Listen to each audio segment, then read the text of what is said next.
جو شخص صبح نہار میں فجر کی نماز میں سورہ فاتحہ کے یہ عمل کرتا ہے تو اس کی زندگی بدل جاتی ہے۔ آپ بھی فجر کی نماز میں یہ عمل لازمی کیجیے، انشاءاللہ اللہ سبحانہ و تعالی اپنے فضل و کرم سے آپ کی زندگی آسان بنا دیں گے۔ عام لوگ سورہ فاتحہ کی طاقت سے ناواقف ہیں، انہیں اس کی اہمیت اور طاقت کا اندازہ ہی نہیں، اس لیے وہ اسے عام چیز سمجھ کر نظر انداز کر دیتے ہیں، جبکہ یہ کوئی عام چیز نہیں، کامیابی کے دروازے پر لگے تالے کی چابی ہے۔ اس لیے اسے عام سمجھنا چھوڑیں اور اس کی اہمیت و افادیت کو سمجھیں۔ سورہ فاتحہ صرف ایک سورت نہیں ہے، یہ ایک زندہ معجزہ ہے۔ اس میں ہر بیماری کا علاج ہے، ہر برائی سے حفاظت ہے، تمام جائز حاجات پوری ہونے میں نہایت ہی یکسیر ہے۔ اس کے علاوہ اسے قرآن مجید کی عظیم ترین سورت ہونے کا اعزاز بھی حاصل ہے۔ آپ اس کی طاقت کا اندازہ یہاں سے لگائیں۔ رسول اللہ صلی اللہ علیہ وسلم نے ارشاد فرمایا کہ جس نے سورہ فاتحہ کو پڑھا تو گویا اس نے تورات، انجیل، زبور اور قرآن شریف کو پڑھا۔ سبحان اللہ! آپ نے دیکھا کہ اس چھوٹی سی سورت کی کتنی بڑی فضیلت ہے۔ اس کا پڑھنا ایسا ہے کہ گویا تورات، انجیل، زبور اور قرآن شریف کو پڑھا۔ سورہ فاتحہ اگرچہ قرآن حکیم کی مختصر ترین صورتوں میں سے ہے، اس میں صرف 7 آیات ہیں اور ہے بھی کوئی زیادہ لمبی چوڑی نہیں، مختصر سی آیات ہیں، لیکن ان میں ایسی حکمتیں، ایسی برکتیں، ایسے راز، ایسے جواہر پوشیدہ ہیں جو کسی بھی انسان کی زندگی بدل دیں۔ اس کا اندازہ آپ یہاں سے کریں کہ سورت کے 20 الگ الگ نام ہیں، سب کے الگ الگ معنی و مفہوم ہیں اور سب اس کی الگ الگ برکات کو ظاہر کرتے ہیں۔ اب اگر میں آپ کو اس کا ایک ایک نام پھر نام کی اس کی تفصیل سمجھاؤں تو یوں ویڈیو بہت لمبی ہو جائے گی، تو میں نہیں چاہتا کہ ایسا ہو، اس لیے میں اس کی گہرائی میں نہیں جاؤں گا۔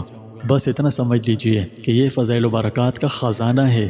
حضرت علی بن ابی طالب کرم اللہ وجہہ سے مروی ہے کہ رسول اللہ صلی اللہ علیہ وسلم فرماتے ہیں کہ سورہ فاتحہ، آیت الکرسی اور سورہ آل عمران کی آیات کو جب اللہ تعالیٰ نے دنیا میں اتارنا چاہا تو یہ عرش سے چمٹ کر کہنے لگی، کیا آپ ہمیں زمین پر ان لوگوں کے ہاں اتار رہے ہیں جو آپ کے نافرمان ہیں؟ تو اللہ تعالیٰ نے قسم اٹھا کر فرمایا کہ میرے بندوں میں سے جو کوئی ہر نماز کے بعد تمہیں پڑھے گا میں اسے جنت میں داخل کروں گا اور اسے حضیرۃ القدس میں رکھوں گا اور ہر روز اس کی طرف 70 مرتبہ رحمت کی نگاہ سے دکھوں گا اور اس کی 70 حاجتیں پوری کروں گا۔ جنت میں کم سے کم درجے کی حاجت مغفرت ہے، اور ان سب کے علاوہ اسے اس کے ہر دشمن سے محفوظ رکھوں گا اور اسے دشمنوں پر غالب کر دوں گا۔ سبحان اللہ! اس کی کیا ہی عجب اور کیا ہی نرالی شان ہے۔ قدردانوں نے اس کی اہمیت کو بخوبی سمجھ لیا ہوگا اور وہ جان چکے ہوں گے کہ انسانی زندگی میں سورت کی کتنی اہمیت ہے۔ اس کی مثال بالکل ایسے ہے جیسے کوئی مسافر صحیح ایڈریس پتہ نہ ہونے پر کبھی اپنی منزل کو نہیں پہنچ سکتا اور اس تک پہنچنے میں ناکام ہو جاتا ہے، لیکن اگر اسے پراپر ایڈریس معلوم ہو اور کوئی اسے گائیڈ کرنے اور صحیح پتہ سمجھانے والا موجود ہو تو وہ ضرور اپنی منزل تک پہنچنے میں کامیاب ہو جاتا ہے۔ اسی طرح جب کوئی مسافر زندگی کے سفر پر چل رہا ہو تو صحیح منزل تک پہنچنے کے لیے ضروری ہے کہ اسے راستہ معلوم ہو، کیونکہ اس کے بغیر وہ کبھی کامیاب نہیں ہو سکتا۔ تو صحیح راستہ اسے اس سورت کی تعلیمات سے حاصل ہو سکتا ہے، لہٰذا اس کی ہدایت کو اپنی زندگی میں سامنے رکھ کر اس پر عمل کر کے صحیح منزل تک پہنچا جا سکتا ہے اور نہ صرف آخرت بلکہ دنیا میں بھی کامیاب ہوا جا سکتا ہے۔ اس لیے چاہیے کہ اس کی تعلیمات کو سانس کی مثل اپنی زندگی میں شامل کر کے اس کی ہدایات پر عمل پیرا ہوں۔ ناظرین، آپ سورہ فاتحہ کو اپنی زندگی کا لازمی حصہ بنا لیں۔ جب کوئی مشکل پیش آئے تو اسے دعا بنا کر اللہ سے اپنی مشکلات کی آسانی مانگیں۔ اپنے گھروں میں اس کی بلند آواز سے بھی تلاوت کیا کریں، یہ آپ پر اللہ کی نعمتوں، برکتوں اور رحمتوں کی بارش برسا دے گا۔ رسول اللہ صلی اللہ علیہ وسلم نے ارشاد فرمایا کہ جس کے گھر میں غربت ہو، بے سر و سامانی کا عالم ہو، اگر وہ اپنے گھر میں سورہ فاتحہ اور سورہ اخلاص پڑھے تو غربت اور بے سر و سامانی جاتی رہے گی اور اس کی جگہ خوشحالی آئے گی۔ ناظرین، ویڈیو میں یہاں تک آپ نے جانا کہ سورہ فاتحہ قرآن مجید کی پہلی سورت ہے، اس میں 7 آیات ہیں اور یہ اتنی طاقتور اور پر اثر ہے کہ اپنی آیات میں پورے قرآن مجید کا خلاصہ سمائے ہوئے ہے۔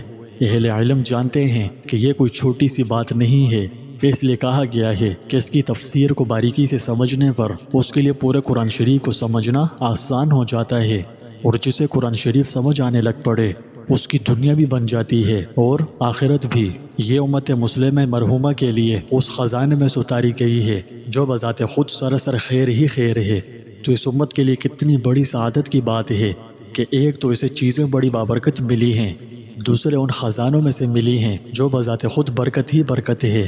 اس سے پہلے کبھی کسی نبی کی امت کو یہ نعمتیں حاصل نہیں ہوئیں، یہ صرف حضرت صلی اللہ علیہ وسلم کی امت کے لیے ہیں۔ رسول اللہ صلی اللہ علیہ وسلم نے فرمایا کہ 4 چیزیں اس خزانے میں اتاری گئی ہیں جو عرش کے نیچے ہے، ان 4 کے علاوہ اس میں سے کوئی چیز نہیں اتاری گئی۔ 1 ام الکتاب یعنی سورہ فاتحہ، 2 آیت الکرسی، سوم سورہ بقرہ کی آخری آیات، اور 4 سورہ کوثر۔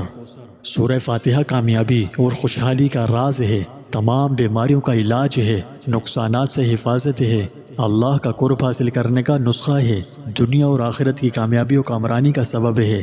یہی وجہ ہے کہ جب یہ مبارک صورت نازل ہوئی تو ابلیس زور زور سے رویا، جیسا کہ لعنت والے دن رویا تھا، کیونکہ اسے معلوم تھا کہ یہ کوئی معمولی چیز نہیں، شیطانی قوتوں کا سر کچل کر رکھ دینے کی بھرپور صلاحیت رکھتی ہے۔ آپ صلی اللہ علیہ وسلم کا ارشاد عالی ہے کہ سورہ فاتحہ دوسری سورت کے قائم مقام تو ہو سکتی ہے، مگر کوئی دوسری سورت سورہ فاتحہ کی جگہ ہرگز کافی نہیں ہو سکتی۔ یہ ہے برکت سورہ فاتحہ کی جو صرف 7 آیات پر مشتمل ہے، مگر آپ نے جانا کہ یہ اپنی 7 آیات میں کتنی عظیم الشان طاقت سمائی ہوئی ہے۔ اس لیے اگر کہا جائے کہ سورہ فاتحہ اللہ کی رحمتوں اور برکتوں کے بند دروازے کھولنے کی چابی ہے تو کچھ غلط نہ ہوگا، کیونکہ یہ فوائد و برکات کا سمندر ہے، دشمنوں کے خلاف حفاظت ہے، اس میں ایک معجزاتی و کرشماتی طاقت مخفی ہے، جس مقصد کے لیے اسے پڑھا جائے تو وہ ضرور پورا ہو جاتا ہے۔ لہٰذا یہ صورت ہر مطلب، ہر حاجت، ہر خواہش کے لیے پڑھنی چاہیے۔ جب کوئی مشکل پیش آئے تو میں نے آپ کو بتایا کہ اس کی تعلیمات کو اپنے سامنے رکھ کر اس سے رہنمائی لیں، انشاءاللہ زندگی سنور جائے گی۔ اگر آپ کی کوئی بھی حاجت ہے، کسی بھی خاص مقصد کو لے کر ہے، چاہے رزق کی تنگی ہے یا غربت ہے، محتاجی ہے یا فقر و فاقے کی شکایت ہے، مال میں برکت نہیں ہے یا پیسوں کی ضرورت ہے، غرض آپ اللہ رب العالمین سے اپنا کوئی بھی مسئلہ حل کروانا چاہتے ہیں، چھوٹا ہے یا بڑا، یا کوئی کام جو ہو نہیں رہا اور اٹکا ہوا ہے اس میں مدد و نصرت چاہتے ہیں، تو آپ اس کے لیے سورہ فاتحہ کا یہ نہایت ہی آزمودہ مخفی عمل کیجئے کہ جب اسلامی مہینے کی پہلی اتوار آئے تو اس وقت نماز فجر کی سنت اور فرض کے درمیان 70 مرتبہ سورہ فاتحہ پڑھیں اور روزانہ اسی وقت پر پڑھنے کا معمول بنائیں۔ پہلے دن 70 مرتبہ پڑھنی ہے، اس کے بعد اگلے دن سے ہر روز 10 گنتی سورہ فاتحہ کی کم کرتے جائیں، یہاں تک کہ ہفتہ ختم ہو جائے۔ ہفتہ ختم ہوتے ہی یہ عمل پورا ہو جائے گا۔ اس عمل سے جو آپ کی زندگی میں خیر و برکتیں اور آسانیاں پیدا ہوں گی وہ بیان کی محتاج نہیں، آپ خود اپنی جاگتی آنکھوں سے دیکھ لیں گے۔ یہ بہت مجرب عمل ہے، اس کی برکت سے اللہ رب العزت آپ کا بڑے سے بڑا کام بھی انشاءاللہ پورا فرما دیں گے۔